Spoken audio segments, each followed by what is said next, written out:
Bonjour à tous, alors aujourd'hui on va parler des livres du mois de novembre, donc tous les auteurs qui m'ont fait confiance pour les lectures du mois de novembre.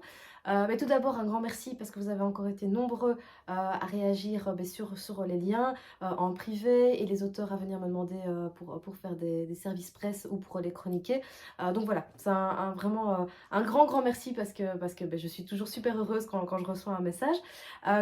Ici j'ai un petit peu de retard pour celle d'octobre, hein. Donc toutes les chroniques des bouquins d'octobre sont sorties sur les réseaux sociaux et je suis en train de faire la vidéo pour donner mes impressions vraiment, voilà, vraiment aussi en visu, c'est toujours beaucoup plus sympa. Et alors, dernière petite précision, je ne parlerai pas aujourd'hui de livres de Noël. Donc j'ai eu des demandes pour des bouquins de Noël, pardon. Je n'en parlerai pas aujourd'hui. Il y a une vidéo qui est en train d'être faite aussi exprès pour ces livres-là, pour vraiment les mettre aussi bien en valeur. Allez, c'est parti! Alors on va commencer avec un bouquin un petit peu hors catégorie. C'est un roman historique de Serge Berthoud, Le tambour à l'œil rouge. Il est sorti aux éditions Maya en juillet 2020.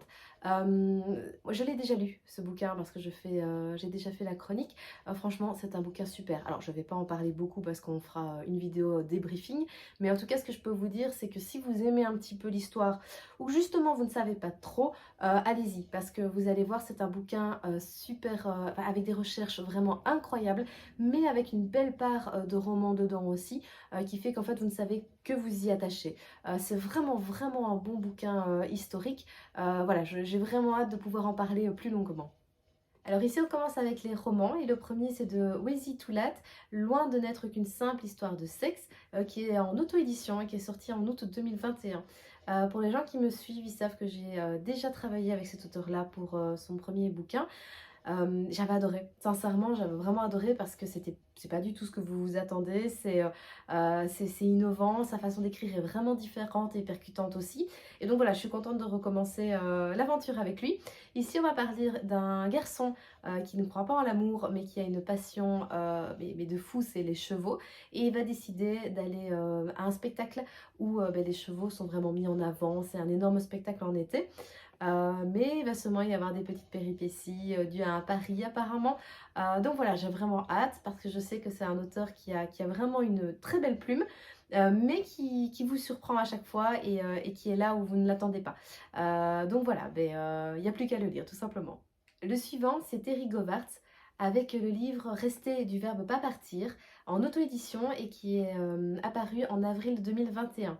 Alors, pour rien vous cacher, ce livre, je l'ai déjà lu parce que le résumé me semblait totalement énigmatique et voilà, j'étais vraiment dedans.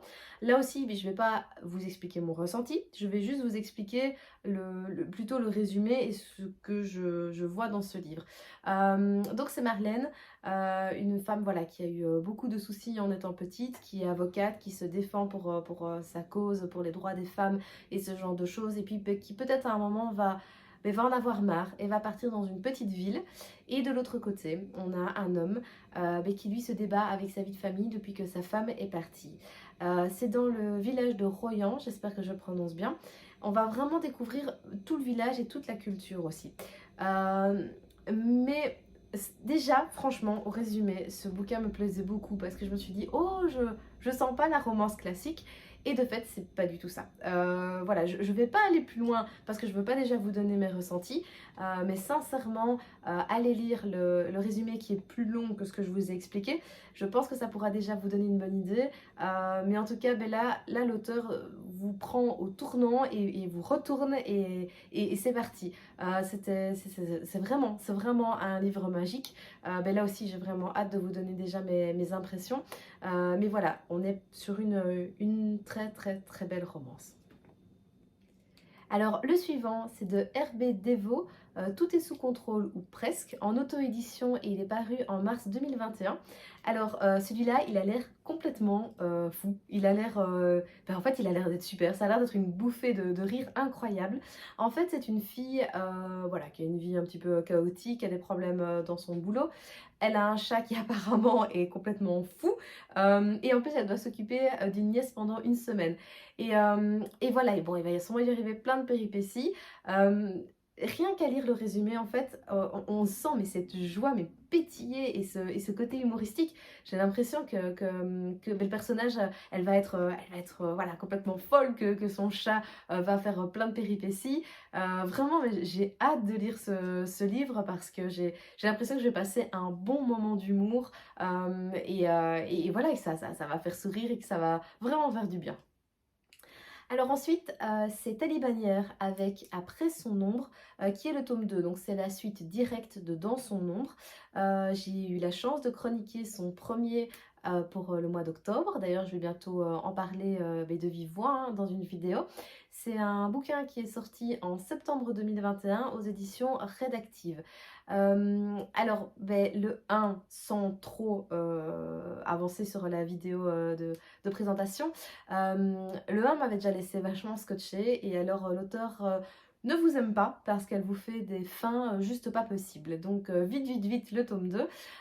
Donc dans ce tome 2, je suppose qu'on va en découvrir un peu plus des mystères. C'est très compliqué de vous en parler parce que je ne veux pas non plus vous dévoiler le tome 1 en fait. Donc voilà, là aussi, c'est pas un bouquin que vous attendez. J'ai l'impression que ici, je n'ai que des bouquins très très atypiques et super à vous présenter. Mais voilà, vous n'êtes pas dans une romance, voilà, c'est un super livre, il y a beaucoup de suspense, il y a beaucoup de choses auxquelles vous ne pensez pas, c'est super dynamique, c'est super bien écrit, c'est sur les voitures alors que c'est une femme l'héroïne, donc c'est un monde de course qu'on n'est pas habitué à lire et sincèrement, en tout cas dans le 1 c'était super bien écrit et je ne doute pas du 2, mais donc voilà, là j'ai vraiment vraiment hâte de partir dans le 2 mais pour savoir ce qui se passe, même si je peux pas vous en parler. J'ai quand même peur parce que son 3 va bientôt sortir, donc j'ai peur de finir le tome 2 comme le tome 1 en fait. Alors ici je vais vous parler d'une romance, mais d'une romance paranormale, d'une romance fantastique. Il s'agit du bouquin de Virginité, Danse mon ange. C'est le tome 1 d'une saga qui s'appelle Les anges déchus. C'est en auto-édition et c'est sorti en février 2020. Alors j'ai commencé par le tome 1 pour me donner un petit peu une idée. Donc on va en fait suivre une jeune fille qui est une étoile montante d'un ballet de danse. Elle vit que pour ça, c'est toute sa vie, mais il va y avoir un problème et elle ne pourra peut-être pas continuer à danser. Et sa grand-mère va vouloir la protéger. Elle va vraiment tout faire pour la protéger et elle va la mettre sur le chemin de son voisin Barakiel. Barakiel qui est mystérieux, qui a quelque chose. Donc voilà, j'ai hâte, hein, j'ai déjà commencé, j'adore. Voilà, c'est vraiment fantastique. Euh, oui, c'est un peu paranormal, mais voilà, plus dans le romance fantastique. C'est vraiment très très chouette. C'est très vivant, c'est très rythmé. Et donc voilà, j'ai hâte de continuer de pouvoir vous le présenter. Alors ici, je vais vous parler d'un livre qui est totalement, mais vraiment différent de ce que vous avez lu. Il s'agit de Giovanni Portelli avec Les Miroirs Cambusier et c'est une intégrale. C'est paru en janvier 2021 en auto-édition. Alors, c'est vraiment, vraiment différent. Donc en fait, c'est l'œuvre d'Émile Cambusier qui a décliné les signes du zodiaque en 13 miroirs allégoriques. Et en fait, on va voir comment les œuvres qu'il a déclinées peuvent influencer ou complètement bouleverser des protagonistes. Il y a plusieurs histoires dans le recueil. Moi, j'en ai déjà lu une. Dans le recueil, c'est une histoire où en fait, par ce miroir, ils vont se retrouver dans une ville complètement à l'inverse. C'est fou, c'est vraiment fou, mais dans le bon sens du terme. En fait, vous n'êtes pas habitué à lire ce genre de livre. Il y a une intelligence incroyable derrière le livre. Chaque histoire est différente et c'est très compliqué d'en parler, mais déjà parce que je n'ai pas tout lu, faut être honnête, mais aussi même moi, voilà, quand j'ai lu le résumé, je savais pas où j'allais. Mais c'est intriguant, ça donne vraiment envie. On est plus quand même sur du fantastique hein, ici, mais ça titille en fait, ça titille, on a envie de savoir, on a envie de savoir un petit peu plus, on a envie de savoir jusqu'où l'auteur va. En tout cas, moi j'ai beaucoup aimé la première, donc voilà, j'ai vraiment hâte de continuer et de pouvoir vous en parler un petit peu plus parce que je pense que c'est un livre qui va demander beaucoup d'explications après. Alors, le suivant, c'est purement fantastique, hein, c'est Neil Borny, Le début de la fin, le tome 3. Je sais, je vous l'avais déjà présenté en octobre, mais l'auteur a eu de gros soucis de stock, ce qui fait qu'on ne l'a eu qu'il n'y a même pas une semaine. Donc, mais voilà, j'ai décalé. Je vous parlerai en octobre de son recueil de nouvelles 7e ciel, et ici en novembre, je vous parlerai de ce tome 3, hein, donc j'ai hâte de le commencer. Je vous avais déjà un petit peu expliqué, ça parle de zombies, soyons clairs. Mais sincèrement, c'est des zombies comme vous ne les connaissez pas. Vous allez beaucoup rigoler, vous allez beaucoup vous attacher et j'ai hâte de savoir ce que le tome 3 réserve parce que l'auteur a fait un teasing de fou dessus. Donc voilà, on en parle de toute façon dans peu de temps. Alors, les deux suivants, c'est du même auteur, donc c'est de Frédéric Arnould et c'est La guerrière d'Argalon. Donc en octobre, j'ai lu le tome 1 et ici pour novembre, je lis le tome 2 pardon, et soyons fous, le tome 3 avec. Étant donné que le tome 1 m'avait fortement plu et que là aussi on s'arrête voilà, on s'arrête méchamment, je me suis dit non, j'enchaîne le 2 et le 3 ce mois-ci, je ne veux pas attendre un mois de plus pour avoir le dernier tome. Donc il y a un des tomes qui est sorti en janvier 2021 et l'autre en septembre 2021. On va suivre, hein, ce sera la suite directe du tome 1. Donc on parle d'une guerrière, donc là on est purement dans un univers très fantastique, hein. Une jeune fille, hein, donc ça le tome 1, une jeune fille qui a perdu sa famille, qui s'est fait massacrer par des hordes de personnes méchantes dans l'autre royaume et qui va décider de devenir une guerrière pour aller les attaquer. Il y a plein de péripéties, je pense que le tome 2 va continuer, va accentuer encore plus différents personnages. Moi je me suis fort attachée aux personnages dans le tome 1 et j'ai hâte vraiment de savoir où l'auteur va nous emmener. J'ai quand même un petit peu peur que l'auteur me brise le cœur, mais ça devrait aller normalement. Donc voilà, on va parler du tome 1 dans mes ressentis dans la vidéo d'octobre et de toute façon en novembre je vous donnerai la suite tome 2 et 3. Donc là on est clairement sur du fantastique avec une guerrière. On continue sur du fantastique, ici avec le livre d'Amandine Germani, Le Cercle des loups. Ici c'est le tome 2 qui est sorti en janvier 2020 en auto-édition. Donc j'ai lu son premier tome. On parle ici d'une femme qui cherche sa voie, qui est vétérinaire et qui va partir dans une petite ville pour exercer et d'un homme qui est très mystérieux et on comprend que il y a une histoire de loup. Je pense que vous n'êtes pas bête, hein, vous avez tout à fait compris. On est dans un univers fantastique. Vous pourriez vous dire oh là là, ça va être comme Twilight et ce genre de choses. Sincèrement, pas du tout. Moi, le tome 1 m'a transportée aussi. J'étais vraiment dedans. On s'arrête aussi très mal. Donc j'étais totalement heureuse que l'auteur me demande de chroniquer son deuxième tome. J'ai bien pris plaisir à lire le tome 2 parce que je l'ai déjà lu. Je peux vous dire que c'est une fameuse claque et qu'il est vraiment super. Et qu'il y a un tome 3 qui est prévu, et heureusement parce que vu comment ça finit, ça va être compliqué. Mais même chose, je ne vais pas vous expliquer mes impressions maintenant, je vous donne juste un petit teasing du livre. C'est de toute façon mieux de lire le tome 1. Donc dans la vidéo pour expliquer mes impressions, on fera le 1 et le 2 en même temps. Comme ça, je vous expliquerai. Mais vraiment, voilà, si vous aimez le style Twilight, mais pas ce côté gnangnan, pas voilà qu'on retrouvait dans le Twilight, je pense que celui-ci pourrait vraiment vous plaire en romance fantastique. Et maintenant, on part sur policier thriller. Alors, celui-ci, j'ai vraiment été très heureuse de pouvoir le chroniquer. Il s'agit de Sébastien Théveny avec Meurtre au champagne. C'est sorti en septembre 2021 en auto-édition.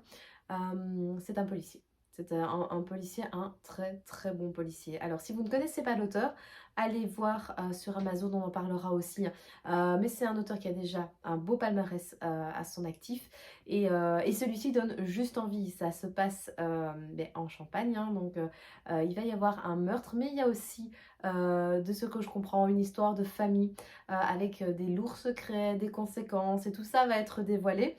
Ça a juste l'air génial, quoi. Franchement, ça n'a pas l'air gore, ça n'a pas l'air, voilà, comme des fois certains me disent, oh, mais voilà, un policier sans toute cette horreur, là on n'est pas du tout dedans. Je pense que ça va vraiment être un mélange entre les secrets de famille qui sont très lourds à porter, d'entreprise et ce genre de choses, et le meurtre classique.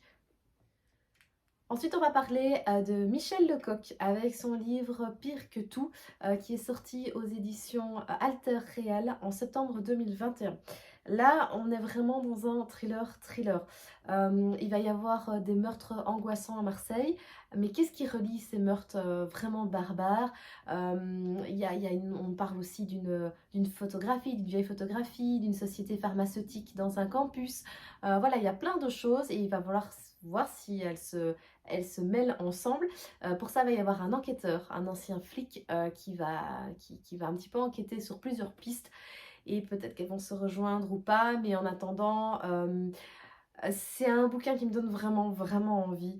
On sent, en fait, on sent le thriller, quoi, le bon thriller avec les meurtres sanglants, avec plusieurs pistes.